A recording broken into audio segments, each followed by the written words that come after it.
یه درویشی که دعاش پذیرفته میشد، این خبر در گوش همه پیچیده بود که این هر دعایی میکنه مستجاب الدعوه است، خدا قبول میکنه، میپذیره، برآورده میکنه. در بغداد این پدید اومد، همه دیدنش.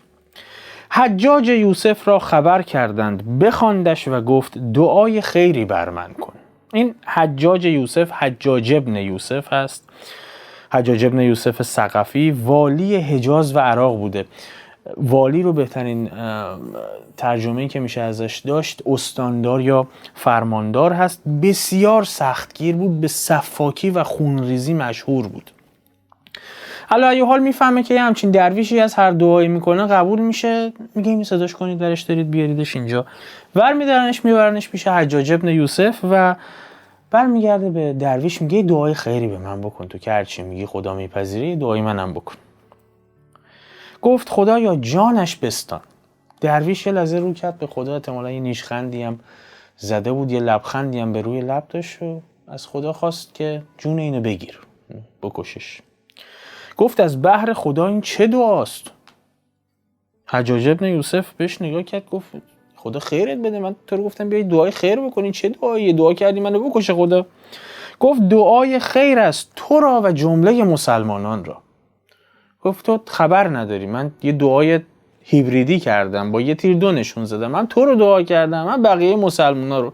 تو که سفاک خونریزی، خدا خیرت بده، اما زودتر بمیری هم برای خودت بهتره هم برای مسلمانا. برای خودت بهتره با این وضعیتی که تو پیش گرفتی، هر چی زودتر بمیری اونور در اون دنیا قرار عذاب و عقاب کمتری ببینی. دعای خیر تو و بقیه مسلمانا از دست تو راحت میشن. چه کاری؟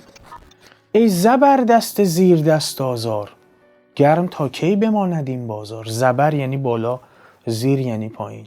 میگه تو که بالا نشینی، تو که فرمانداری، والی هستی، چه میدونم یه بخشی رو داری سلطنت میکنی، تا کی میخوای به دیده حقارت به مردم نگاه کنی؟ تا کی میخوای از بالا به پایین بهشون نگاه کنی، خون ریزی بکنی؟ گرم تا کی بماند این بازار. فکر کردی تا کی میتونی اینجوری ادامه بدی؟ این بازار ظلم و سفاکی و خونریزی تو قرار نیست همینجوری گرم بمونه، بالاخره به تهش میرسی، بالاخره پایین کشیده میشی. به چه کار آیدت جهانداری، مردنت به که مردم آزاری. میگه تو که جنبشو نداری، تو که لیاقتشو نداری، تو که جنمش رو نداری، در خودت نمیبینی، اصلا جنبه قدرت رو نداری، به چه کار آیدت جهانداری؟ اصلا برای چون بالا نشستی؟ به کارت نمیاد که. مردنت به که مردم آزاری، تو بمیری بهتر از اینه که مردم رو آزار بدی. که حکایت کپسولی عرض کردم اما حرفش خیلی تند و تیز و عمیقه. من یاد یه حکایتی از عبید زاکانی میافتم. عبید هم طنازی خاص خودش رو داشت و حکایت کوتاه بسیار جذابی داشت. یه دوستی به دوستی میرسه بهش میگه من این چشم درد میکنه، تدبیر چیه؟ این دوستش هم یه نگاهی بهش میکنه، میگه منم پارسال دندونم درد میکرد کندمش. تو هم دلت میخواد بکنش. عین سپردن کار به دست یک کارنشناسه.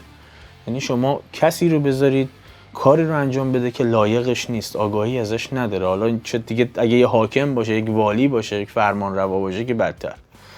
بسپریمش به دست حافظ انتهای این پست رو.